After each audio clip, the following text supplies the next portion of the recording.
Oui, shalom, servant de Dieu. Ma question, c'est par rapport quand on va évangéliser les femmes de la voile large qu'on rencontre. Et ils nous ont toujours dit que leurs cheveux et leur voile. Bien. C'est par rapport à elle que j'ai posé cette question. Donner un éclaircissement. Que le Seigneur Jésus le bénisse. On va retourner encore dans la même écriture. On va aller dans les Écritures dans 1 Corinthiens. 1 Corinthiens chapitre 11 à partir verset 5. Bien aimé, s'il nous plaît, écoutons bien. Gloire à Jésus. Écoutons très bien. Parce que la Bible est très claire. Alléluia. Amen. Question du voile et puis les chevelures de la femme. Écoutons très bien. Dans 1 Corinthiens chapitre 11 à partir verset 5. 1 Corinthiens 11, verset 5. Oui. Toute femme au contraire, Toute femme au contraire, qui prie ou qui prophétise, qui prie ou qui prophétise, la tête non voilée, la tête non voilée, déshonore son chef. Mais bien aimé, s'il vous plaît, quand une femme est née, il n'y a pas de cheveux sur sa tête. Gloire à Jésus. Vous qui êtes assis ici, les mamans, qui n'a pas de cheveux sur sa tête? Maintenant, la Bible dit quoi? Que toute femme au contraire qui prie ou qui prophétise la tête non voilée, c'est comme si elle était comment? Rasée. Maintenant, si les chevelures de la femme étaient son voile, pourquoi on allait lui dire, s'il n'y a pas le voile là, c'est comme elle est rasée encore? Vous ne voyez pas qu'il y a deux choses ici. On parle du voile et puis de la chevelure. C'est-à-dire que si le voile n'était pas nécessaire, on allait dire simplement que les chevelures de la femme, c'est son voile. Donc, on ne doit plus ajouter de voile. Mais on dit, si elle n'a pas ajouté le voile, c'est comme si elle était rasée. Oh, il a honte pour une femme d'avoir les cheveux coupés. Oh, s'il est honteux pour une femme d'avoir les cheveux rasés, doit attacher son Voile. Alors, les cheveux de la femme n'est pas son voile. Gloire à Jésus. L'écriture, lisons. À partir de verset 6. Lisons bien. Car si une femme n'est pas voilée, Car si une femme n'est pas voilée, qu'elle se coupe aussi les cheveux. maintenant, si le voile de la femme était ses cheveux, pourquoi on allait dire si elle n'est pas voilée qu'elle se coupe les cheveux? Amen. Bien maintenant, ne vous laissez pas influencer. On a parlé du voile et des chevelures. Si elle n'a pas mis son voile, qu'elle se rase les cheveux. Maintenant, s'il y a une honte pour la femme d'être rasée, maintenant on dit qu'elle attache son voile. Ce n'est pas deux choses différentes. Les deux choses ne sont pas. Ils sont différents. Les deux choses ne sont pas accordées. On dit si les chevelures là, elle n'a pas mis de voile dessus, elle n'a qu'à se raser. Là, c'est fini. Maintenant, si c'est une honte pour la femme d'avoir les cheveux rasés ou les cheveux coupés, qu'elle met son. Donc, les chevelures de la femme ne fait pas son voile. Gloire à Jésus. Amen. Lis, continue la lecture. Verset 14. Non. Verset 6. Verset 6. On dit car si elle n'est pas voilée, Qu'elle se coupe aussi les qu'elle cheveux. se coupe aussi les cheveux. Or, s'il est honteux pour une femme d'avoir les cheveux coupés ou d'être rasée, qu'elle se voile. Gloire à Jésus. Donc, les cheveux de la femme, là, ce n'est pas son voile. Si quelqu'un vous dit, les cheveux de la femme, c'est son voile, dites-lui que la Bible a parlé de chevelure et du voile. On dit, si elle n'a pas attaché le voile, qu'elle se rase. Maman, toi, tu n'as pas encore mis de voile là, tu n'as pas de cheveux. Elle va te dire, oui, elle a des cheveux. Maintenant, la Bible dit que si tu n'as pas attaché le foulard là, il faut te raser.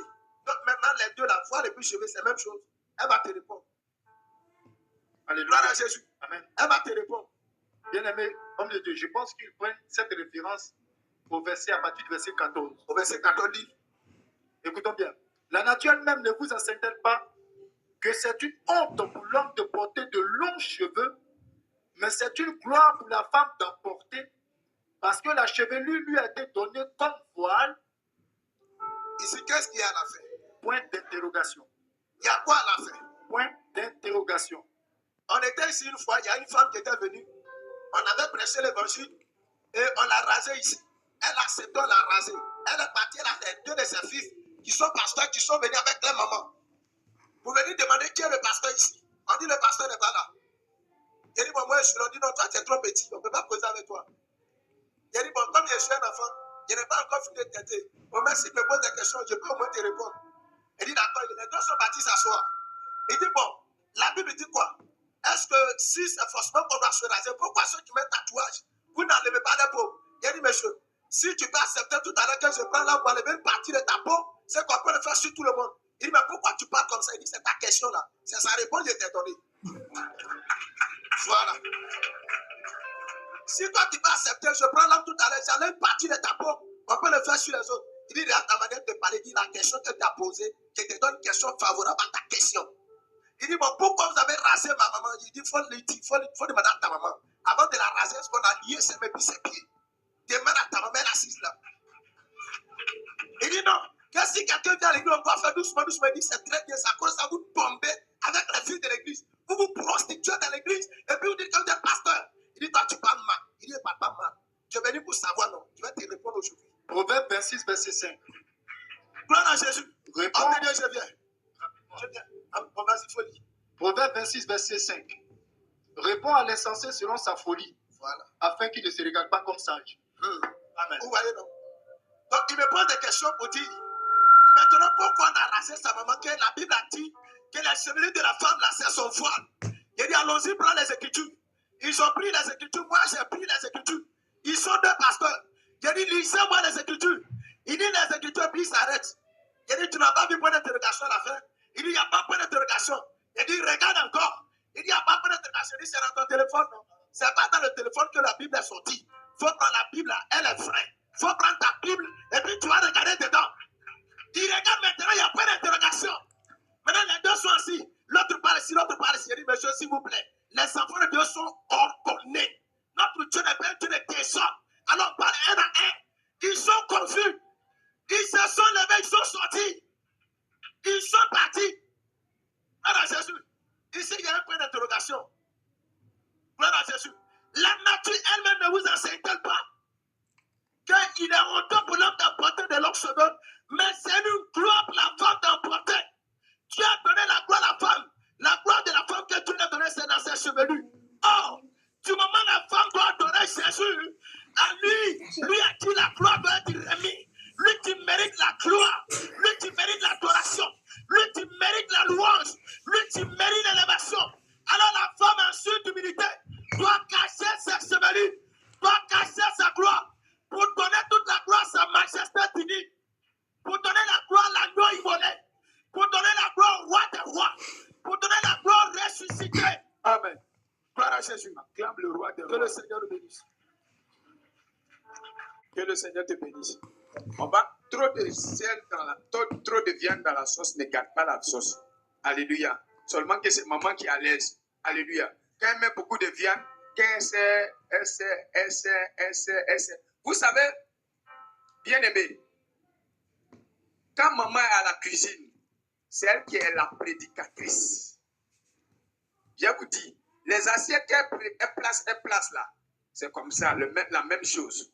Alléluia. Donc, à chaque fois qu'elle met la sauce viande, elle met riz, elle met là. Si vous avez été déjà dans les familles où les enfants, là, on a beaucoup comme ça, puis maman doit servir à 17h, 18h, elle met beaucoup d'assiettes. Alléluia. Et puis, mamie, elle fait sortir chaleur à la brûle, mais elle est là. Elle met. Et puis, qu'elle sert là, chacun mange sa part, puis il est rassasié. Alléluia. Et c'est la même chose aussi. Alléluia. Maintenant, le voile de la femme. On va lire le livre des Nombres. Nombres chapitre 5, 12 à 18. Nombres chapitre 5, 12 jusqu'au verset 18 et 19 à 22. Nombre chapitre 5, 12. Homme de Dieu, toi, il faut te reposer un peu. Donne le micro là à quelqu'un. Là, tu bois un peu d'eau. Franchement, tu es fatigué. Alléluia. Il faut prendre le micro. Alléluia. Nombre chapitre 5, verset 12. Nombre chapitre 5, verset 12. Oui, à 18. À 18. Diminue un peu la basse, un peu. Nous lisons les Écritures au nom de Jésus-Christ. Lis, homme de Dieu. Parle aux enfants d'Israël. Alors, aujourd'hui, les enfants d'Israël, c'est vous, toi et moi, oui. Et tu leur diras. Et tu leur diras quoi? Si une femme se détourne de son mari. Si une femme se détourne de son mari, se détourner de son mari, c'est quoi? Alléluia. Amen. Une sœur qui est ici dans l'assemblée, qui dit non à son mari, elle ne rentre pas au ciel. C'est clair. Écoutez mon langage. Une femme qui est mariée, et puis son mari, il a besoin d'elle, et puis elle dit, ah, il y a quoi? Je suis fatigué, elle ne rentre pas au ciel. C'est clair. Il y a un papa qui dit, mon bien-aimé, prêche la parole.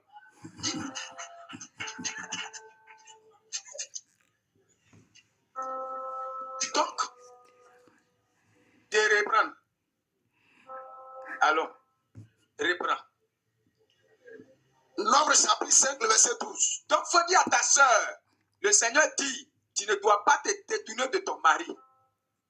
Frères, nos enfants d'Israël. Dis ça. Dis ça à ta soeur. Dis à ta soeur. Là, ça va rester dans ton cœur.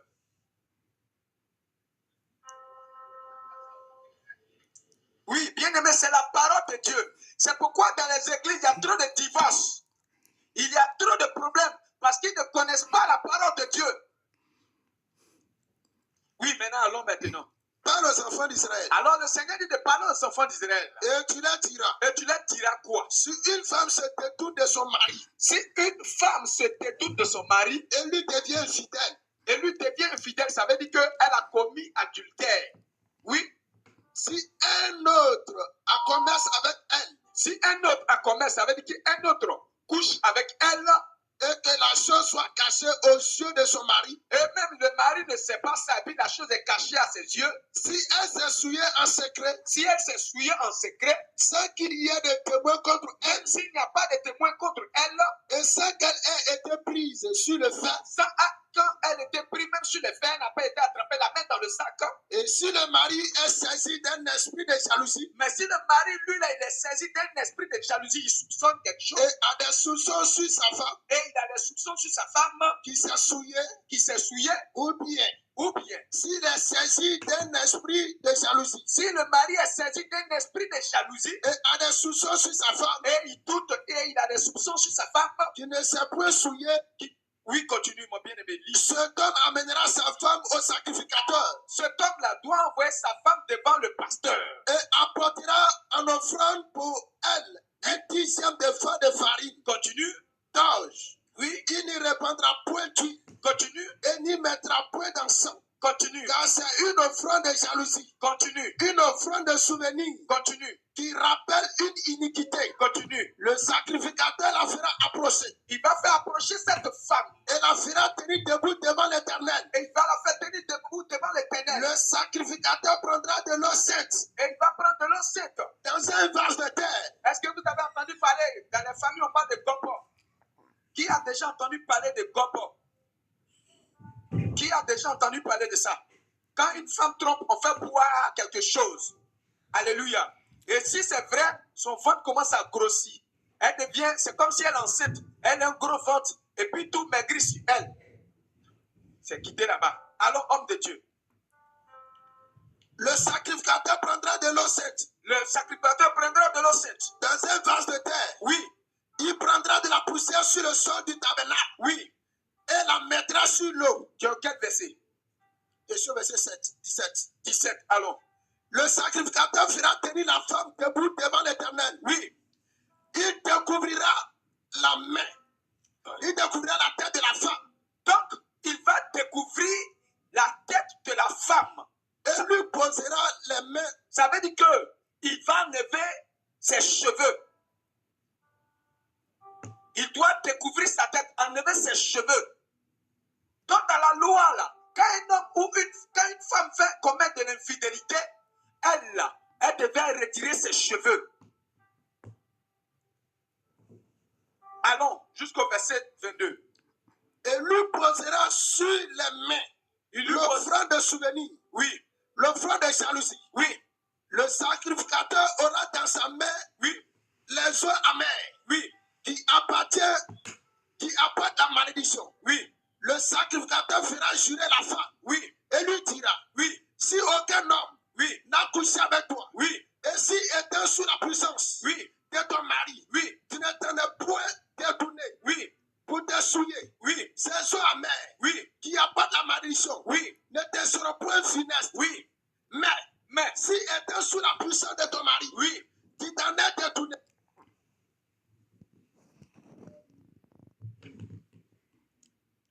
Oui. Et que tu t'as souillé. Oui. Et si un autre homme. Oui. Que ton mari a poussé avec toi. Oui. Et le sacrificateur fera jurer la femme. Oui. Avec un serment. Oui. D'imprécation. Oui. Et lui dira. Oui. Que l'Éternel te livre à la malédiction. Oui. Et à l'exécration. Oui. Au milieu de ton peuple. Oui. En faisant dessécher. Oui. Ta cuisse. Donc la cuisse. Et enfler ton ventre. Et gonfler ton ventre. Donc ces choses-là, cuisse la diminue et le ventre de la femme gonfle. Et on lui rase les cheveux. Quand elle se présente devant le sacrificateur, et voilà comment faire. Maintenant, on retourne dans le livre de 1 Corinthiens chapitre 11.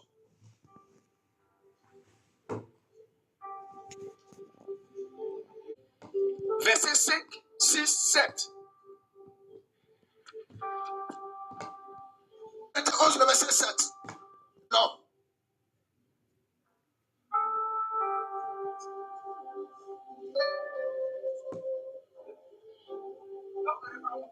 Un Corinthiens chapitre 11, le verset 7. L'homme ne doit pas se couvrir la tête. Verset. C'était 11, le verset 7. D'accord, allons maintenant. Toute femme, au contraire. Micro, s'il vous plaît, micro. Micro. Alléluia.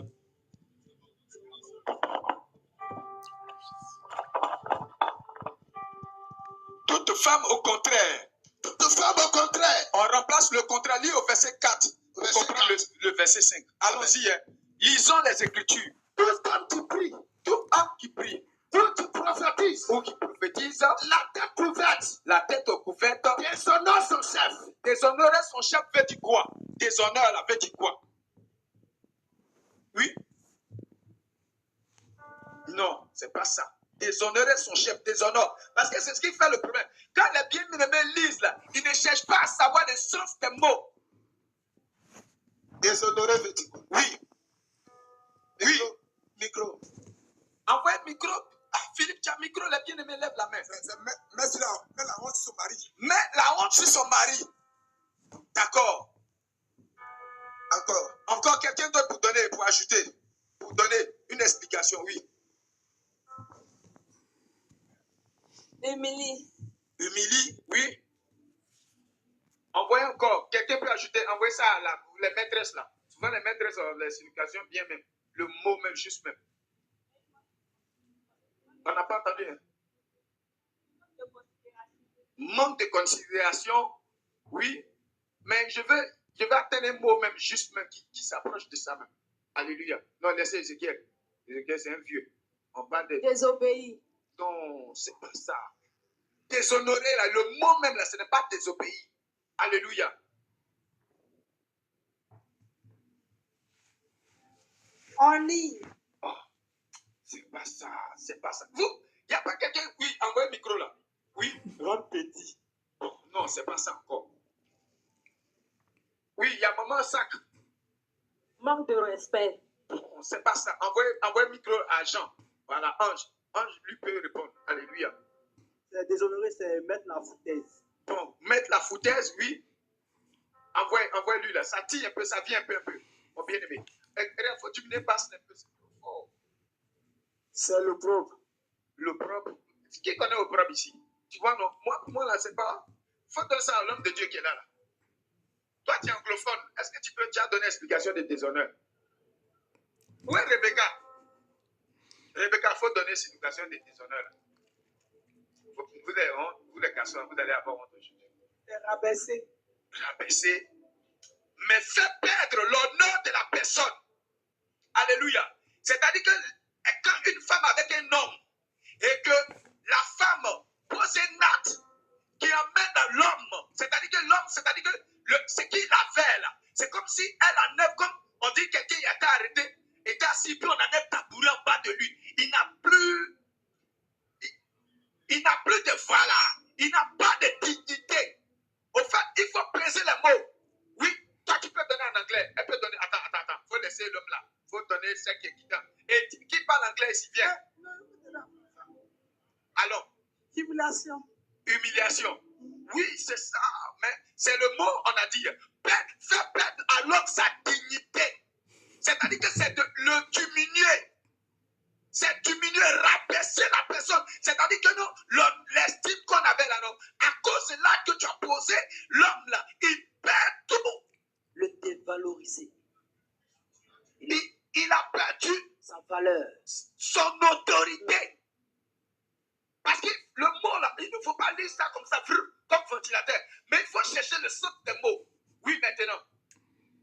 Oui. 1 Corinthiens chapitre 11. Oui. À partir de 5. Verset 5. Toute femme, au contraire. Donc maintenant, le Seigneur dit, mais pour la femme là, contraire là, on a même contraire là, on dit, mais pour la femme là. verset 4. Tout homme, Tout homme, faut pas crier, faut aller doucement. d'accord, Faut pas déjà te faire. Tout homme, oui, qui prie qui prie ou qui prophétise, ou qui prophétise, la terre couverte, la terre couverte, déshonore son chef. c'est-à-dire son chef là, il bafoue la dignité de son chef. Oui, Toute femme, au contraire, mais pour la femme là, qui prie la femme là, lorsqu'elle prie ou qui prophétise, ou elle prophétise, la tête non voilée, attends, je vais remplacer. Lorsqu'elle lit la Bible, ou elle donne des prophéties de la part de Dieu, ou elle chante, ou elle évangélise, ou elle rend un témoignage, ou elle intercède, ou elle chante, si elle prie et qu'elle ne se voile pas la tête, c'est aussi, elle manque de respect à Dieu. Le mot là. Elle dévalorise son homme. C'est-à-dire qu'elle enlève la dignité de l'homme, sa valeur. Est-ce que vous comprenez le mot? Mais pour la femme, là, lorsqu'elle doit se présenter dans la présence de Dieu, si elle n'est pas voilée, elle manque de respect à Dieu. Oui, continue. Oui, une femme qui prie toute femme qui prie ou qui prophétise, ou qui prophétise, la tête non voilée, la tête non voilée. déshonore son chef. Maintenant, dites-moi, quand une femme trompe son mari, là, on dit quoi? Ça, c'est adultère, c'est le mot, c'est l'acte qu'elle a posé. Mais qu'est-ce que le monsieur ressent? Qu'est-ce que le monsieur ressent? Exprimez. Ah, les gars, vous êtes bloqués. Non, c'est pas jalousie. C'est le mot là qui est là, déshonneur est là. Oui, mon bien-aimé. Shalom. Oui. Humiliation. L'humiliation, c'est-à-dire qu'elle fait perdre à l'homme ce qu'il a fait, l'honneur qu'il avait, elle fait baisser ça. Il se sent déshonoré.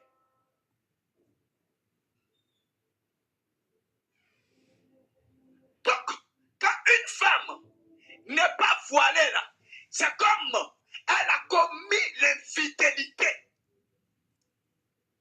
Parce que dans la loi, quand une femme avait péché, elle se présentait chez le garde et il découvrait sa tête.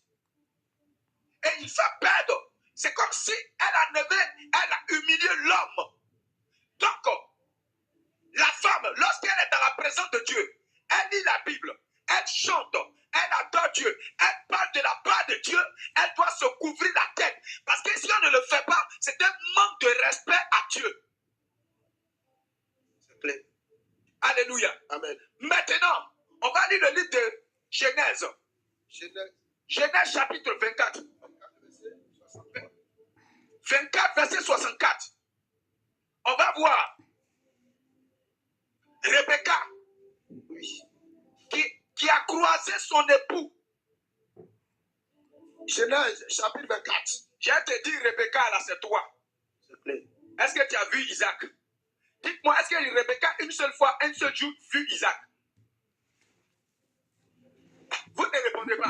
Ça veut dire que la bien-aimée ne lise pas les Écritures. C'est clair.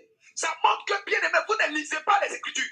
Quand vous arrivez à la maison, Bible, c'est là. C'est-à-dire qu'aujourd'hui, là, c'est-à-dire pendant ces 2 semaines-là, c'est le jour où vous avez même le plus manipulé la Bible. En dehors de ces jours-là, les autres jours-là, non. Parce que votre réaction, votre réponse donne ce que vous faites. Rebecca, pour quelqu'un qui a lu l'histoire de Rebecca, est-ce que Rebecca a vu une fois Isaac? Donc tu devrais répondre non. Parce que Rebecca n'a pas vu Isaac. C'est ça. Elle ne connaissait même pas si Isaac a mal au pied. Elle ne sait pas si Isaac louche. Elle ne sait pas si Isaac est petit détail ou bien les grands détails. Elle ne sait pas s'il est clair ou bien il est bronzé. Elle ne connaît pas toutes ces choses. Parce que qui l'a envoyé? Abraham a envoyé son serviteur aller dans sa parenté pour aller chercher Isaac. C'est tout. Mais est-ce que toi tu as vu Jésus? Non. Mais tu l'aimes, non? Clair. Est-ce que tu as vu Jésus?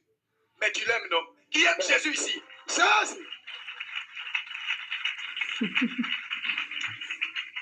Assieds-toi maintenant.